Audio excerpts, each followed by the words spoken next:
Assalamualaikum warahmatullahi wabarakatuh.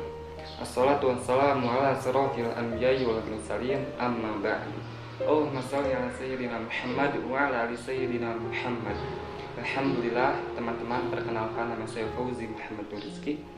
Teman-teman, pernahkah merasakan kehilangan sesuatu, namun kehilangan itu bukan bentuk fisik, bukan bentuk seperti kehilangan buku, HP, dan sebagainya.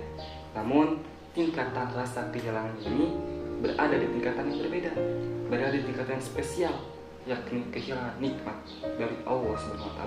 Nikmat apa? Nikmat perhatian, kasih sayangnya Allah kepada kita. Jika di antara kita, teman-teman, udah mendapatkan kasih sayang dari Allah SWT, tolong jaga, teman-teman.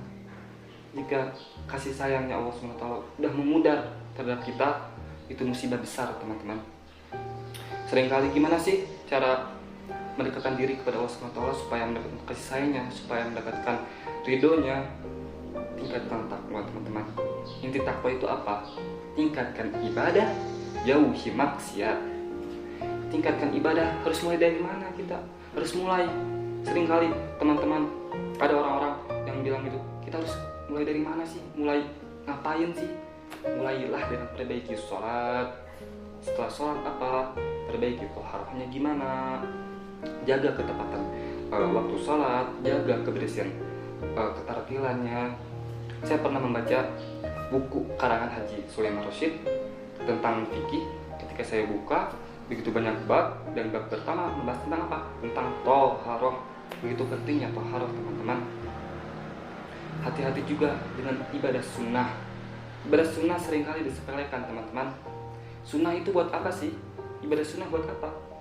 Sebagai pelengkap kesempurnaan atas ibadah wajib kita.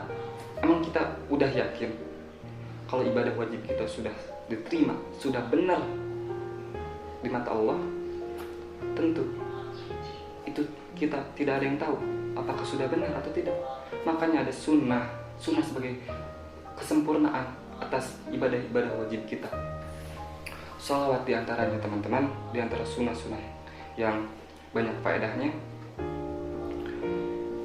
Kenapa sholawat begitu penting?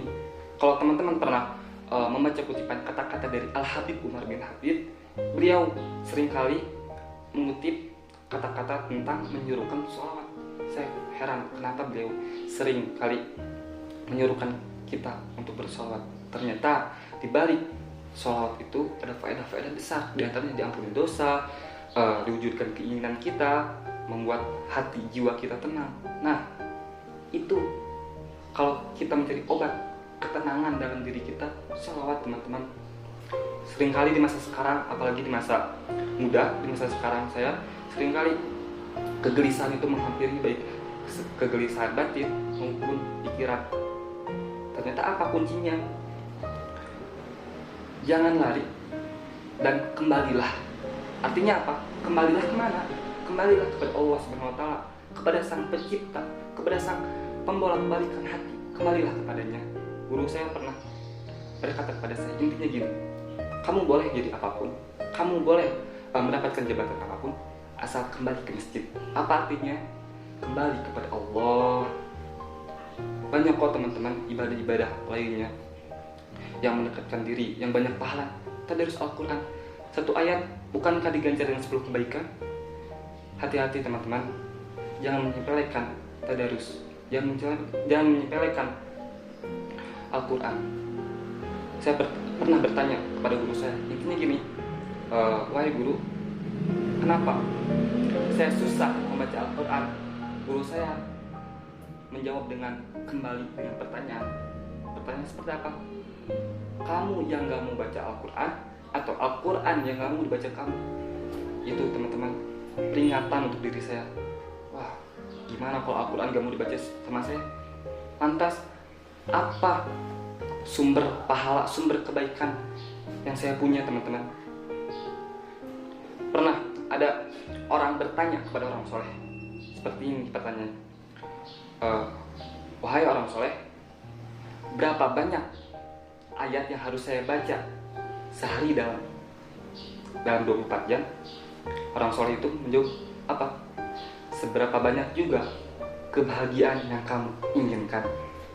Nah, teman-teman, hati-hati kalau hati kita atau diri kita udah merasa jauh dari Allah SWT. Segera kembali, bertaubat, taubat. Entah, jangan memikirkan orang lain. Kamu mah munafik, kamu mah dulu gini, kok sekarang gini-gini, jangan soalin. Jangan seperti itu, teman-teman. Apa kita mau berada di lingkaran kemunafikan terus? Maka kita keluar dari zona kemunafikan itu, teman-teman. Kita bangkit, kita serukan, kita dakwah kepada orang-orang yang belum berada di jalan kebenaran. Innamal a'malu binniyat. Sesungguhnya amal itu tergantung niat. Emang benar, teman-teman. Amal itu tergantung niat. Jika niat kita terhadap sesuatu yang kita kerjakan baik, maka akhirnya akan baik. Begitu juga sebaliknya, jika buruk, maka akhirnya pun akan buruk. Tetapi ada tips cara untuk meluruskan niat.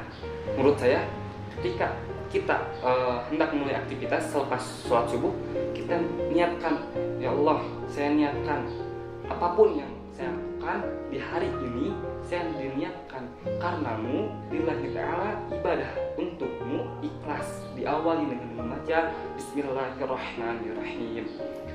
Untuk bisikan-bisikan seperti orang lain atau bisikan setan, hiraukan, teman-teman. Yang meragukan itu tinggalkan, teman-teman. Bisikan setan itu sangat berbahaya. Bagaimana contohkan dalam Quran surat An-Nas, A'udzubillahi minasyaitonirrajim, Bismillahirrahmanirrahim. Qul a'udzu birabbin nas, malikin nas, ilahin nas. Allah sampai menyebut 3 kali kebesarannya. Tuhannya manusia, rajanya manusia, sembahannya manusia. Untuk apa? Min syarril waswasil khannas, dari bisikan-bisikan syaitan yang bersembunyi di dada kita, teman-teman. Hati-hati, teman-teman. Untuk daripada itu, jagalah hubungan kita dengan Allah Subhanahu wa Ta'ala.